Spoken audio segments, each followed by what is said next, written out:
Okay, so started recording. You can still see my screen, right? Yes, sir. I hope you can. Yes, sir. Yes, sir. Yes, sir. Now I want to look at encapsulation, inheritance, and the polymorphism. I'm going to be fast here. But the moment I give the moment I open the well, you will drink from it and understand the rest of the examples. And like I said, please make sure that you code these things by yourself. When you are coding it, you will make some mistakes, and it is all right to make mistakes.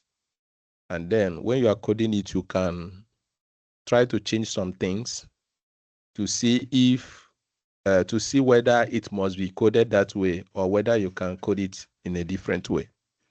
Okay, so we are going to look at this bonus class 2 that talks about encapsulation, inheritance, and polymorphism in Python. These are actually the things that makes object-oriented programming to stand out.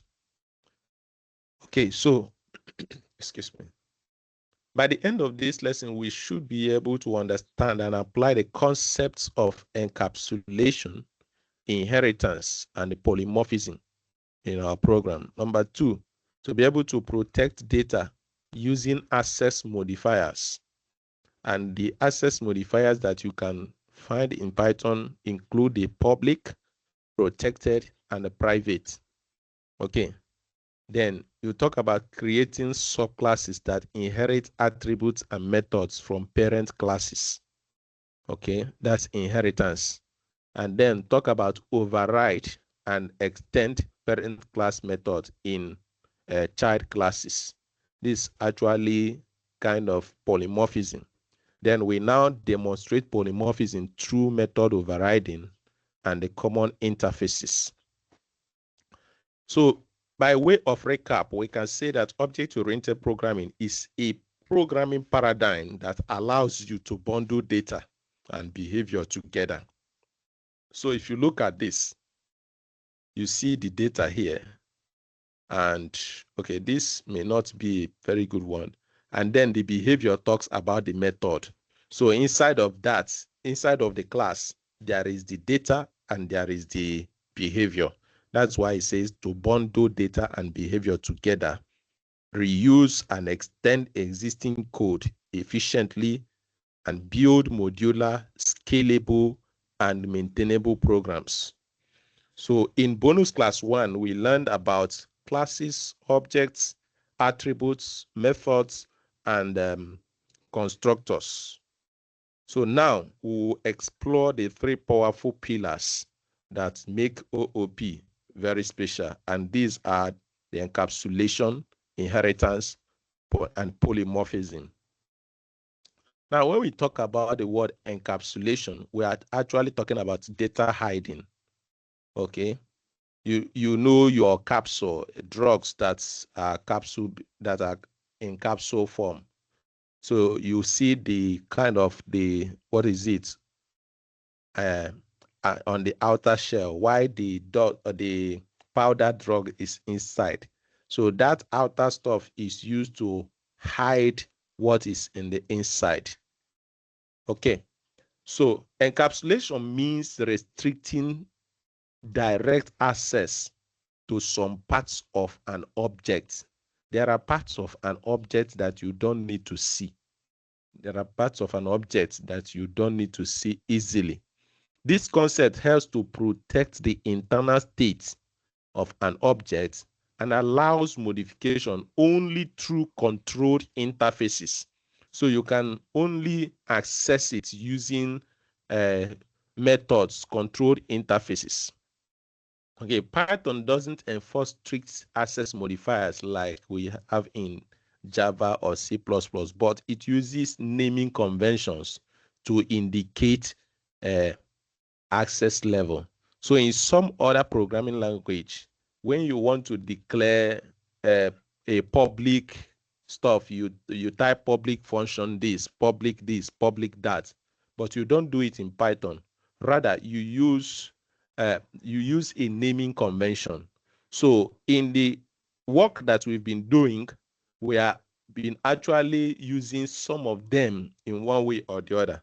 For instance, when you declare a variable, just like the variable name, that variable is declared as public. Okay, that means it can be accessed anywhere, okay, in that program. So it's accessible everywhere. Now, if you are creating a private or rather a protected variable, you are going to use 1_ before that variable. Okay, when you do that, it means that that variable, you are saying that this should not be accessed outside the class hierarchy. Okay, outside of the hierarchy of the class where you declare that. And then you have the private, which is $_. And what the description is that it cannot be accessed directly from outside the class.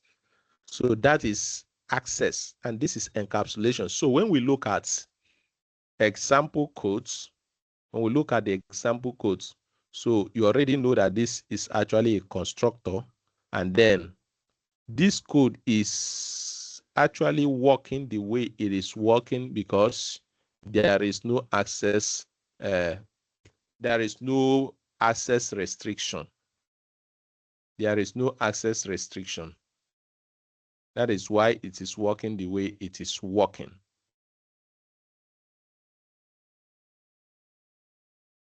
So if you have this,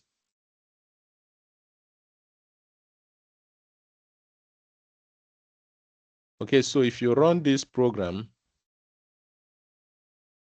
it's still printing the name of Ada and the age of that guy, that person that you created here. You created a person's name here. It's not supposed to be here, is it? Okay, so you created something here. And so when you run it, it's just going to pick and print this name, the name of that student you created, and then the age of the student you created. So this is public attributes. When you look at the method here, you see that this method, this name is actually just the name. This name variable is actually the name, and it doesn't have any underscore or $_ with before it. So when you look at the protected version of this, if you look at the protected version of this, you will notice that when you are now talking about the self.name, you are using underscore before it. So it's telling us that this is actually a protected attribute. So wherever you are printing it, you are printing this. So at this point, you have self._name, this and that. So when you call this, you call the display function, and the display function, this function is going to be the thing to display it. Although you can use it this way, although it may work this way, but it is not advised to use it this way. So if I run this,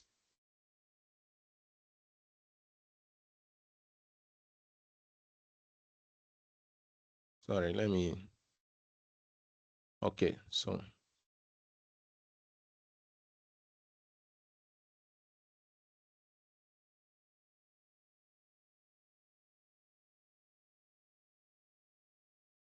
if you run this, this is going to probably work. Let's save and run. So this is actually printing a name, but technically, it is technically accessible, but it is not recommended. Now, you don't need to do something like this. These things are best practices. What we are saying is that it is possible you can do this, but don't do this because it may not make you actually trying to write a protected code. So why are you making it public in such a way that you can print, you can have access to this outside of the class? And I want you to note that this class ended here. Okay, this class actually ended here. This is actually the instantiation. This is actually the design. This is the design, all right? And this one is the instantiation of the class. And this one is you calling the method display inside of this. So this displays the name and age. That's why you have this here. So if you want to do this, it is not technically it's not technically allowed. It is, you can do it, but it is not recommended. Now, if you come to private access, that one will also not allow you to do that.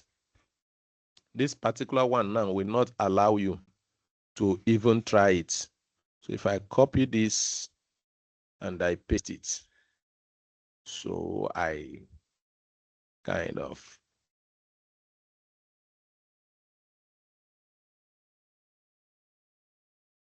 okay, so I have this. So if I try to run this, what is going to happen?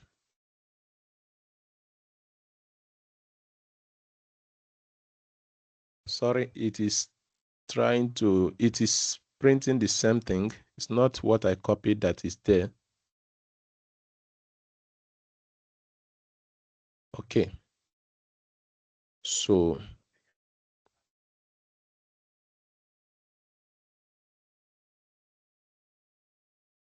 okay, so you need to understand when a code is very, very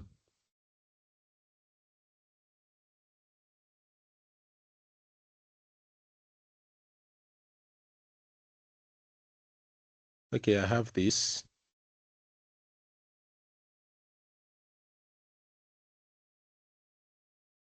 All right, so I have this now. And if I run this, you see that it's pointing out this. It's pointing out an error here, and it's saying attribute error, bank account. It's telling us that that bank account something object has no attribute called this. Did you mean get balance? Now it's trying to suggest to you that this get balance should have been maybe kind of, okay, look at it. It's even telling you a method, because instead of printing this particular thing now, it is better to print the method itself. That means, now let's go from the beginning. When you created the bank account class, you are saying that you say that the owner is actually going to be the owner, but this bank account is actually protected. That's why you have double underscore before it. Sorry, it's private to the person. So that's why you have the underscore before it. So wherever you see the bank account, it comes as a private variable. All right. Now you cannot access it on its own. You cannot access it on its own. So if you want to get it, you are going to use something that is called a getter. So this thing is a getter function that when you call this particular get balance function, it is going to get this. It means it's now a kind of, okay, you are seeking authorization to access this balance, and that's why it gets it from here. But for you to have a direct access to that balance, it says it is not possible. We can't let you have it. In fact, it declares it non-existent. That's why it says that it has no attribute that is called balance. So these are the three levels of protection that we have. Number one is that we have public, where everything can be accessed outside, okay, even outside of the class. We have protected, where it is recommended that you don't access these things from outside of the class. And then we have private, where we don't even allow you to access that thing. We don't even allow you to access it, even if you want to. Okay, so those are the three levels of access that you can find. Now, do we now not get something? Do we now not have access to some? How do we now get access to some private variables? Okay, how do we get access to them and manipulate them? So that brings us to using getter and setter. Okay, so you cannot, we were talking about modification, because this thing is a private something, you can't even modify it. if you can handle this thing from this side, that means you can set the balance off of that bank account. Okay. Now, that's if you can see it, that means you can modify it.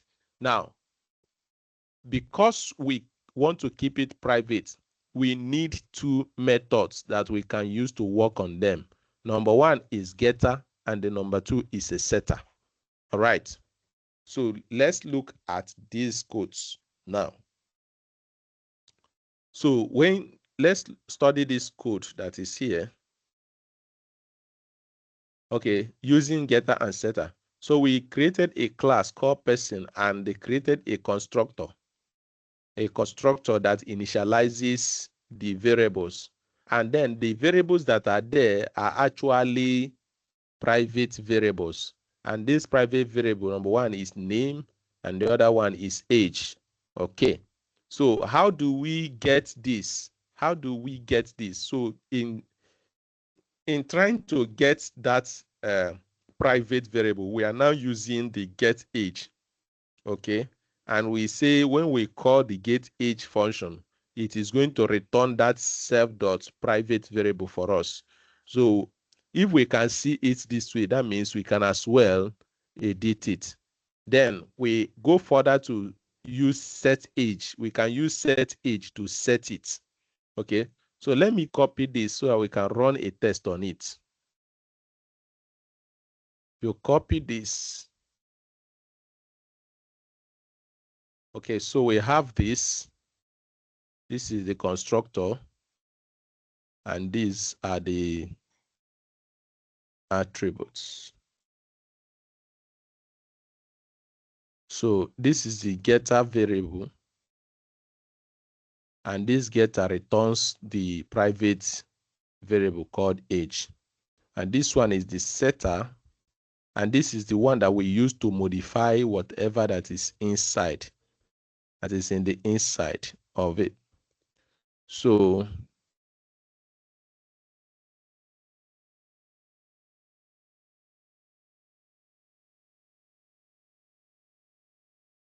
okay, so when we look at this code, lines of code, okay, this is the constructor, which we have done already, how to set it. You must put this self keyword, then the name, and also instantiate by assigning whatever parameter that you are going to pass to the, we are going to pass to the, as a parameter to the class name when you are instantiating the object. So this is done. Now we set a function, and what this function does is just to return this particular age variable. It's just to return it. So if we return it, it means that this get age function is going to hold the value of the age that is set at that point in time. Now, if you want to change the value of the age that is set, because this is a private variable, you are not going to be able to make it outside of that class. So you are going to be able to use the setter function, a function that sets the age to that age. So, and where does it set the age? So the moment the age parameter is passed to the setter function, this condition is checked. So what is the condition? If new age is greater than 0, or depending on the condition that you have apportioned to your code, if new age is greater than 0, you are going to now set this particular private variable to the new age that was passed as a parameter to that function when it was called. So when you do that, it will set the new age. And if you return the age variable, you are going to see the new age. So that is what happens here. Now, at the instantiation, we have, maybe we'll just say first person, so that we, first person. So this is first person, and the first person that we created, we named the person Ada, and the age, we set the age at 25. So we now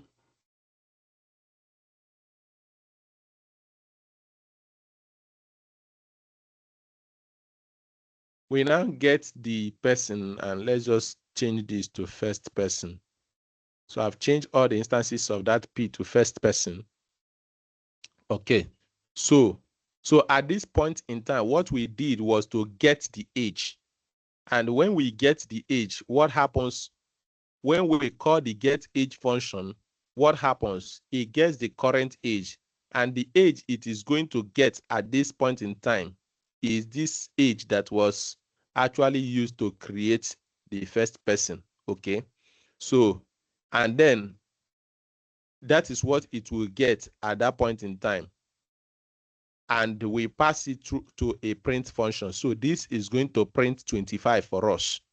Now, in the second line here, we set the age now to, we are using the setter function. So we call the setter function and pass the parameter. And of course, you know that when you call the set age function here, it's going to take one parameter. Okay. It's going to take one parameter, which is the new age you want to set. So we pass 30 to it, and we print the set age function again, or rather the get age function again. So this is going to print for us the first one and the second one. All right. If we save and run, you see it passing 25 for us and 30 for us.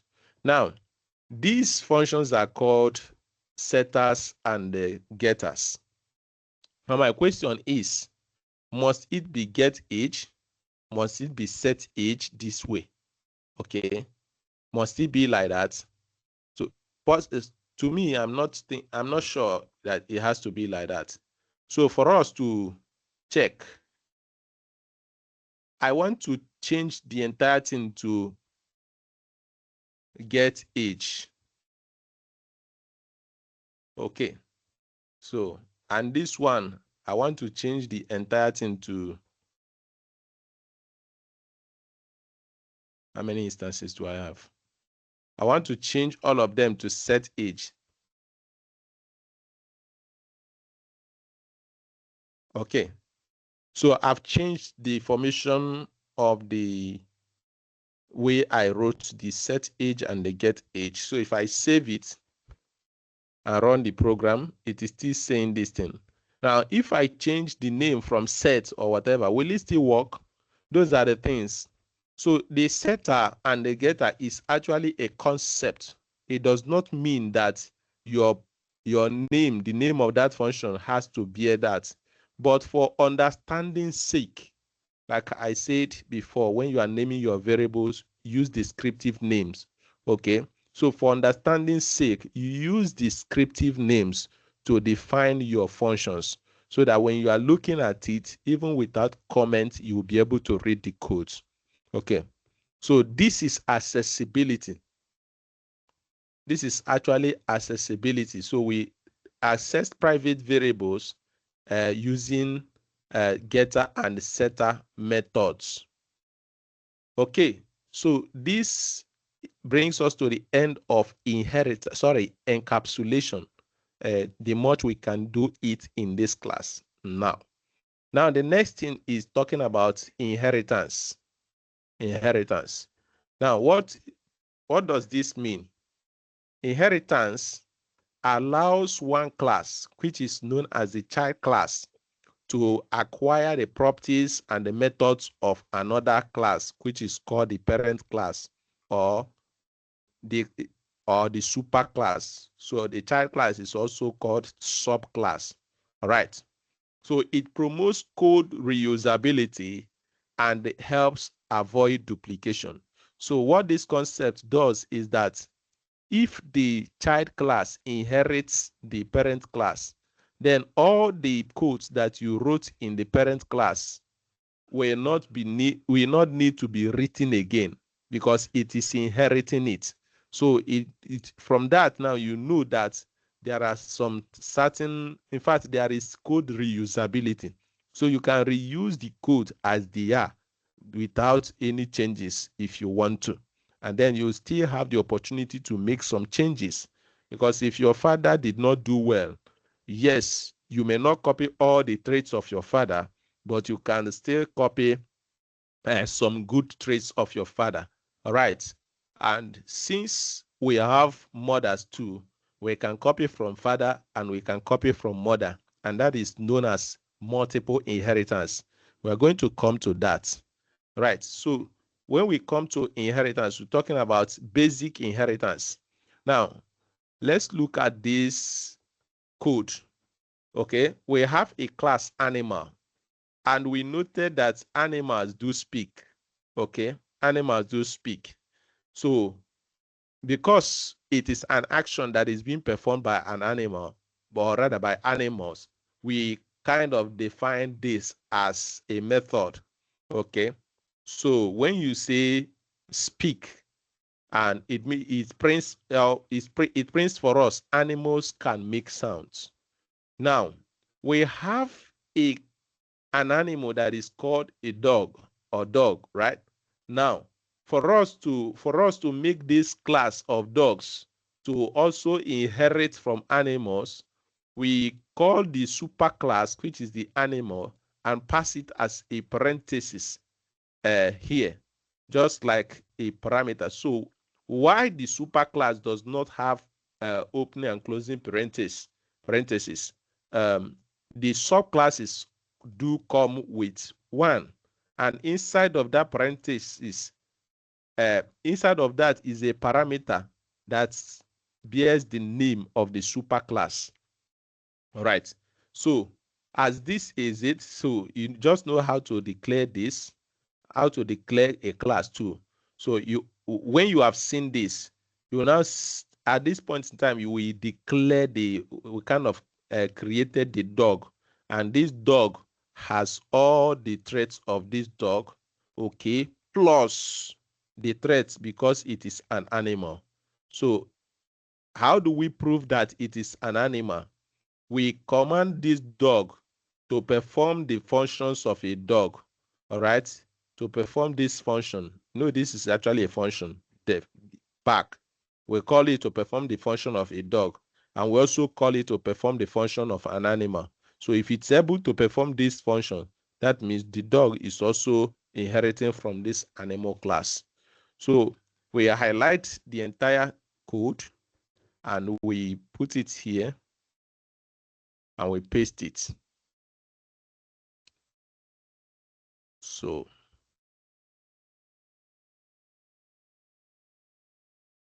okay.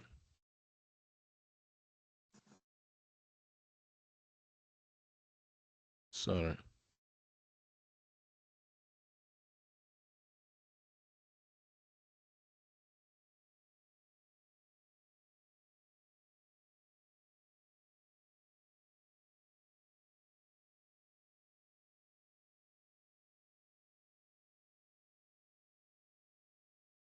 Okay, so I have this. So at this point, we have instantiation.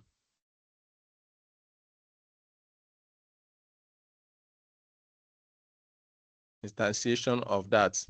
So if I run this program now, you see that the dog speak is actually coming from this. And this is animals can make sounds.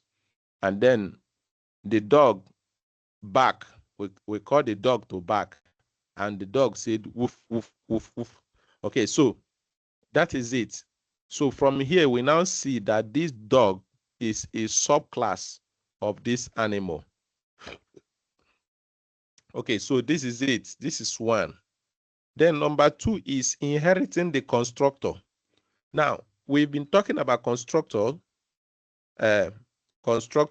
being the definition of initialization variables or even methods, because it's not just only the variables that you initialize. So I think there are actions that you can also initiate. It's actually a method anyways, but that method is not just going to hold assignment, because what we've been doing here is just assignment. All right. So, excuse me. So you can create and initialize the constructor, and you inherit this constructor. For you to inherit the constructor inside of a subclass, you are just going to use these superclass attributes. Then, so you call this superclass on that constructor name. So you are calling the, for instance, you will have here, you will have this constructor, and this constructor is init and then self. So what it carries here is the name. Now, when you call it here, you don't need to, because it is defined under this self of the, that means the constructor of the subclass. You don't need to put self again here because the self is already existing here. So with this, you can inherit the properties that are initialized at this constructor level.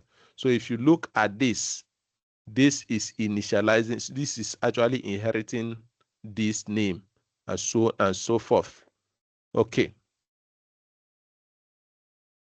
Then method overriding. Okay, let's look at method overriding. This is actually polymorphism in action. Okay, the child class can redefine or override methods from the parent class. This is called method overriding. Now, when you look at these lines of code, you discover that this is the parent class, okay, and there is a method called speak inside of it. Then we created two other subclasses. You have the cat class, and the cat class is actually a subclass or a child class of the animal class. And it also has the method speak, all right? And we have the cow class, which is also a subclass of the animal class, and it also has the speak method, all right? Now, these methods, although, so if this method does not exist inside of this class, let me just,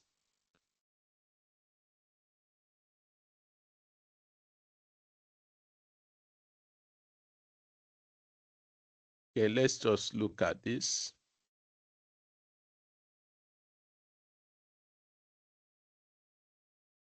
Okay, that's number one.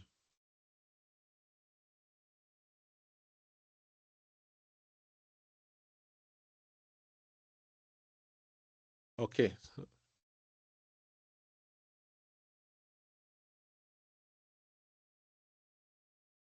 Okay, this is going to come here.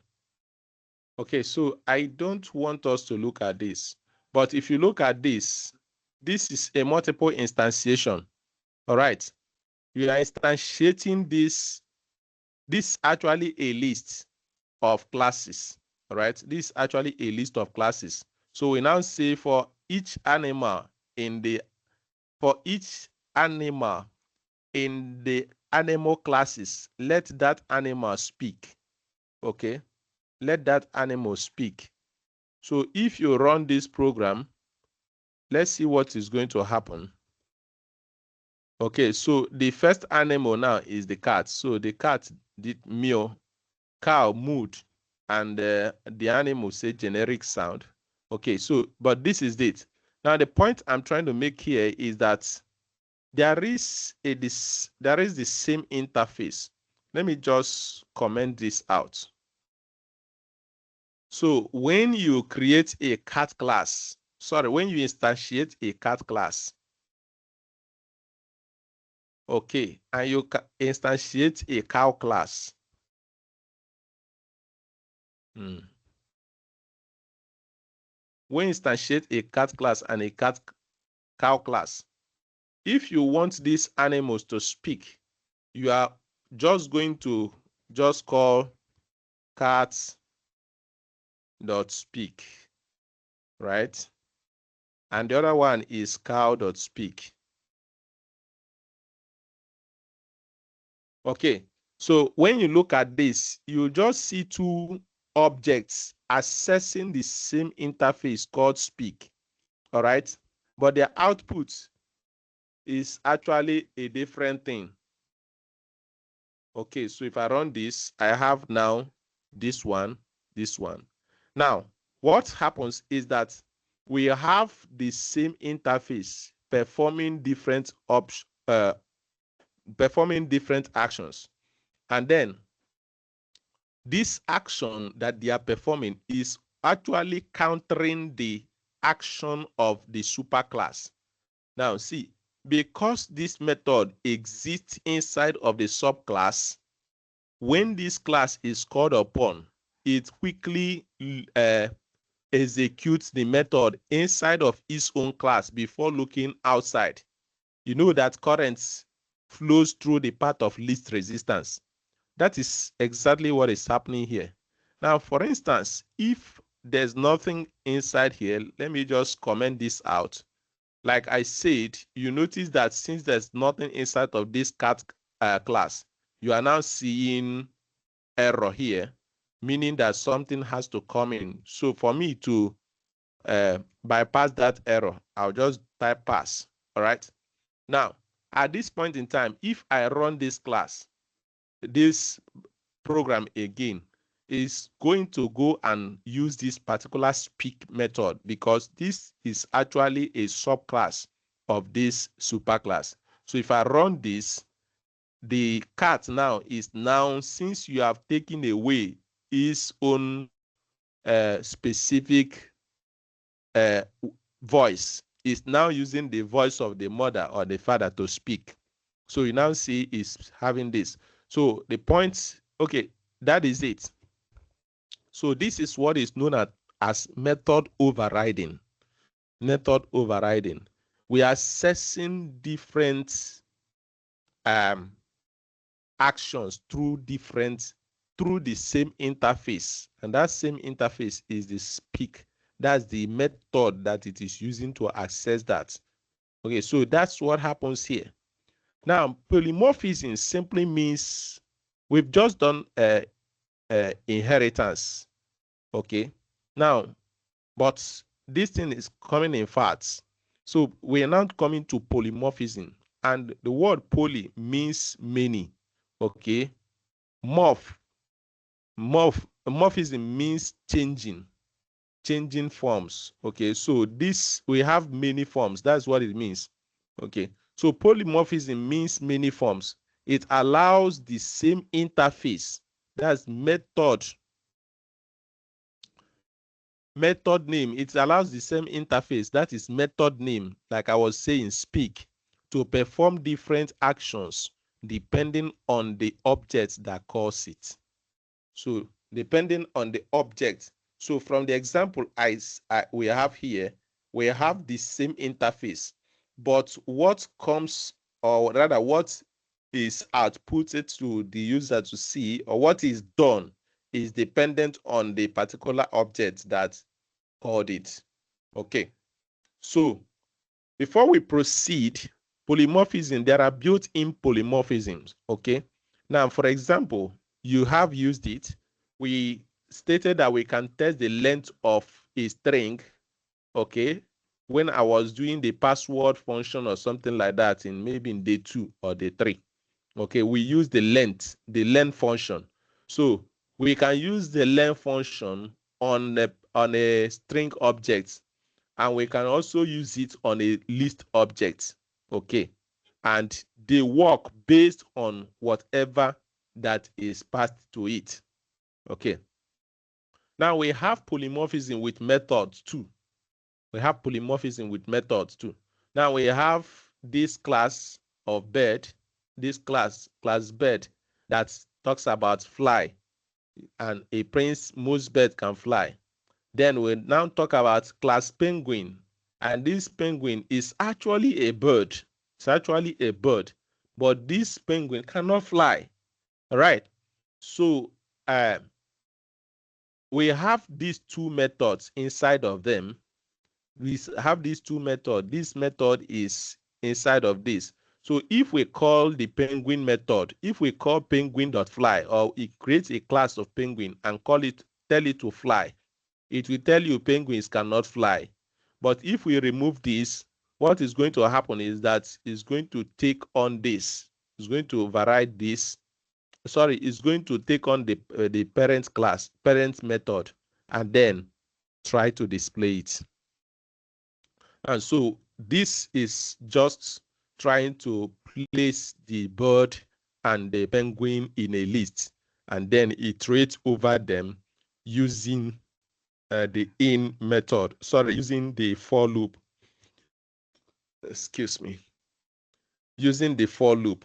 And so for each of the objects that you call at this point in time, for each of the objects, you call the fly method off of it.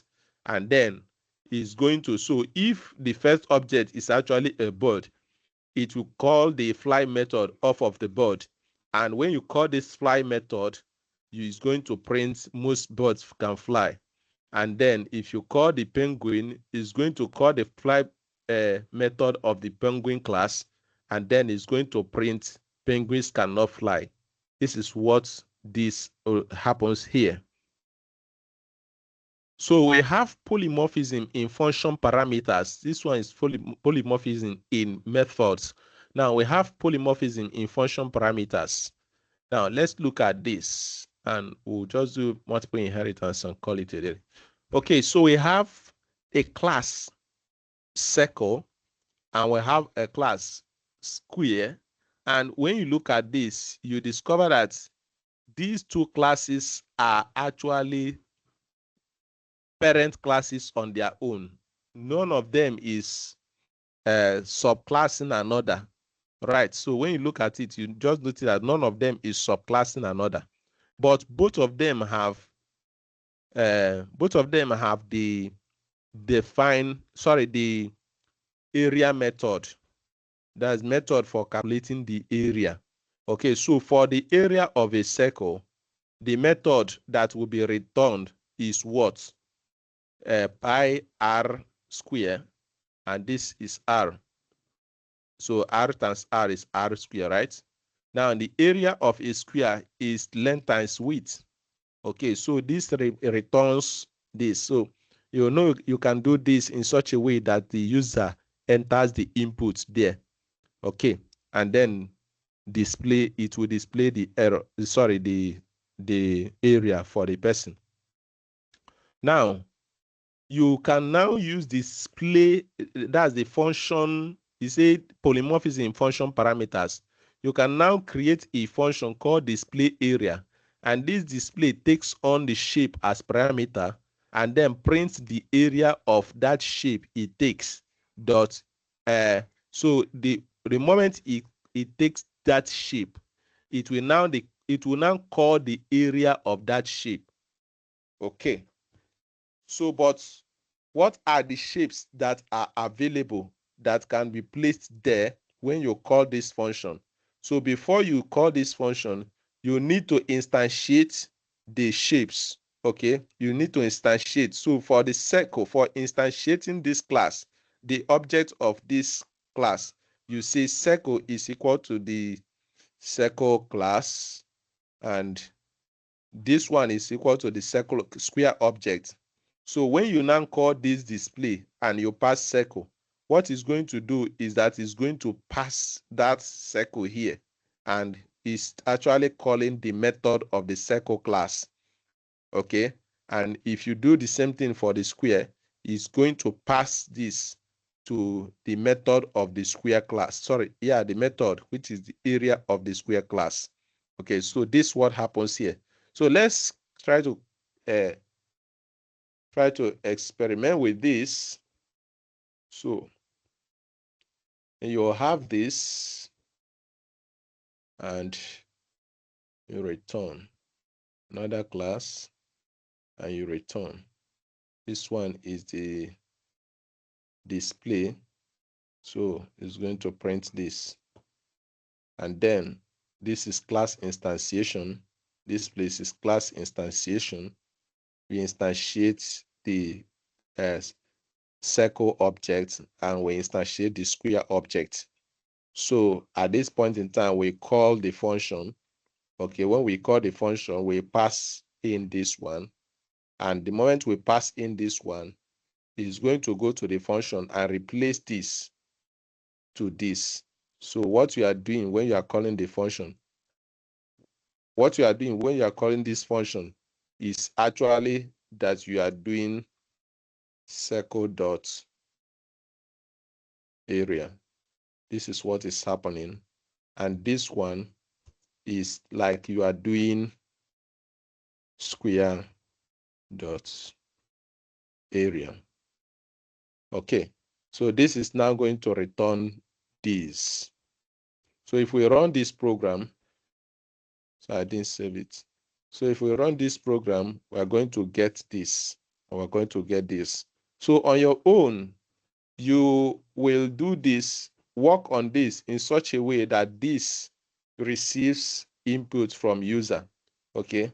That these things will become input from user, and then it will use the input to compute the area of a circle. You can as well do the area of a trapezium, do the area of different shapes. And when you are doing that, you are actually advancing your skills in manipulating data using the Python programming language. Okay, then we look at multiple inheritance. Multiple inheritance allows a class to inherit from more than one parent. Just like I know that some of you guys are having the traits of your father and the traits of your mother together. So that's the kind of thing that we have here. So we have a superclass, a father superclass, and this superclass does gardening. This father does gardening, okay? So it says, I enjoy gardening. And then there's the mother superclass, and this mother also enjoys cooking. Okay, so she says, I love cooking. Okay, then we have the class, the child class now that inherits. So you see how to do multiple inheritance. You put in the first class, you separate it with comma, and then you have the second class, okay? And then you define what this child can do. So this child can actually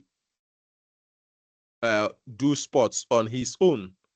But the moment you instantiate it, the moment you instantiate this, the guy can enjoy the attributes of a father. That means he can enjoy gardening.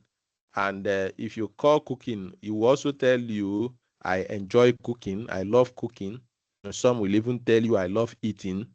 And then you have him loving to play football. And for some persons, it will be loving to play PS5 and so on and so forth. So this is multiple inheritance. So these are concepts, basic concepts of OOP that you have to put at the back of your mind so that you will be able to work using the object-oriented programming language in Python. So the child class inherits methods from both father and mother. So Python on its own resolves the order using method resolution order. And this is what happens inside. Okay, so with this, we come to the end of this bonus class 2. We come to the end of this bonus class 2. So I don't know if anybody has any questions to ask before we call it a day. Any questions? Yes, sir. Sir, please, I don't understand that multiple inheritance. Can you explain it, sir? Okay, multiple inheritance.